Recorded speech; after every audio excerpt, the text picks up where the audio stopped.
नहीं नहीं, 100 बात के एक बात।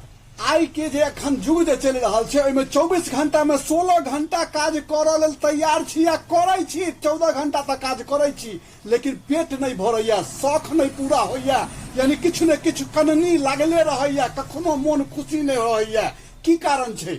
अब वह पुरखा सब छलखिन है, ओहो तो समय छलैया जे कि भोर में 1 घंटा खेत में काज क एला, कोदरवाही क एला, खेत जोति एला, आ दुपहरिया में एला, आ नहा सोना के खा पी के तेल से देह रगड़ि के आ भरि दिन यानी बुझू कि 2-3 घंटा सुतला फोप काटि के, आ फेरो 4 बजे साँझ में उठला, चौक पर में गेला, कनिकाल ताश खेल लेला, आ तहन फेरो भरि पेट खा कर राति में भरि मोन सुतला। की हुनका कहियो किछु घटलन? नहीं घटलन। आब जे दुख भ रहला से किया भ रहला?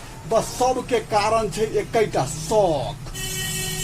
शौक रे, शौक बढ़तै तो दिन घटबे करतै, खराब दिन हेबे करतै।